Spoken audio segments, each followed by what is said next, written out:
And so 80% of your results, right, are going to come from 20%. It's the 80-20 rule of your sources or your actions. So 80% of my business came from expired listings.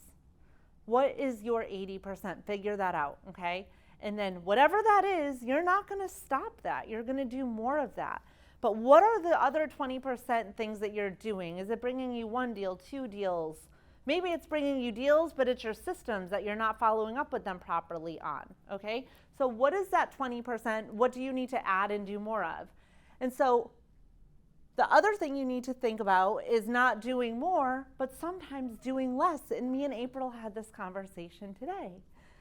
We do so much, right? Oh, I got to do this event and that event, and all this stuff.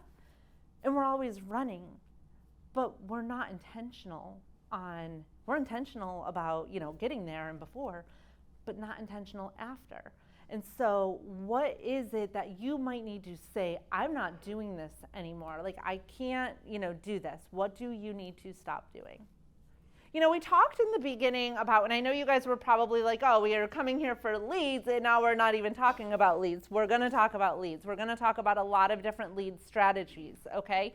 What I want you guys to think about and why we did what we did is because, you really have to know your why, because that is going to determine what type of lead strategies you're going to go after. It's going to determine, what you want to spend your time doing, who you want to spend your time working with, because in order to grow your business, you need to start getting focused. And when your focus is everybody, you don't even know what you're doing, right?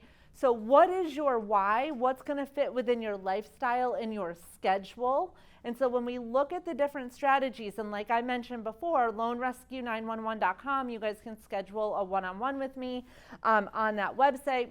So we're going to talk about a lot of different strategies, but we're not going to go super deep into each one. So if you have things that you're interested in, then write it down and we can talk about it or brainstorm it. But the reason why we did that is because the bigger your why, the bigger your goals are going to be. And so the bigger your goals, the more leads you're going to have to generate, okay? The bigger your why, the bigger your goals, the tighter schedule you have to have, okay? The bigger your why, the bigger your goals, the better you need to be, this is huge, at pre-qualifying your leads.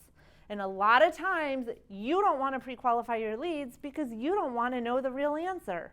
You don't want to know if they're really looking to buy. You just have a buyer, okay? But keep in mind that when you generate, you don't have to tolerate. You don't have to tolerate those sellers that are, bossing you around, those buyers that are bossing you around. The more leads you generate, the less you have to tolerate with unqualified, unmotivated people. And so the bigger your why, the bigger your goals, the better you have to be at lead follow-up, because leads are going to bring you leads. You're always going to get leads. Oh, this one might want to buy or sell or whatever, right? But lead follow-up is where you are going to make your money, because a lot of people do not follow up on their leads enough, right? Or long enough. So people will not get to the next level because they lack consistency, they lack extreme effort, they lack speed of implementation. This is one of the things that I personally am working on. I have a million different ideas and things that I'm doing.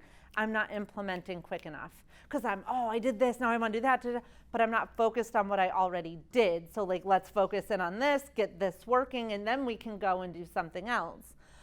When you don't have your speed of implementation or analysis paralysis, you then lose focus and you're not intentional. You're not intentional with what you're doing. And so with business building, and we're just going to go through business building quick, you need to have a good CRM, okay? Your CRM has to be dripping on people. Your CRM, the good CRMs, should be automatically leaving voicemails for people, automatically texting people for you. We need to automate things because it's very hard as one person to do everything that we need to be doing. Your CRM should be split up into different types of leads, right? When you're qualifying your leads, who wants to buy now? If someone wants to buy now, you need to be following up with them on a daily basis. If someone is telling you, I'm going to buy in 2 to 3 months, you don't want to follow up on a daily basis. That's annoying, right? Follow up on a weekly basis. If someone wants to buy 6 months down the road, follow up on a monthly basis. So what is your lead strategy system to consistently, number one, qualify your leads, re-qualify your leads every single time you're talking to them to make sure everybody's on the same page, and then the system to make sure that you're remembering when to follow up with these people. Track your business, be consistent. You have to do the things you don't want to do. That is the only thing that is going to help you grow and make you stronger. Realize it will take more time than you think. Decide if you're going to buy the business or work for the business. Buying the business is those Zillow, Boomtown, Real Geeks, all of those different leads that you have to make sure you have enough income to sustain, because that is a longevity play. That is not, I'm going to start buying Zillow leads and I'm going to be making money in the next 3 or 4 months. Okay, that's a long-term play.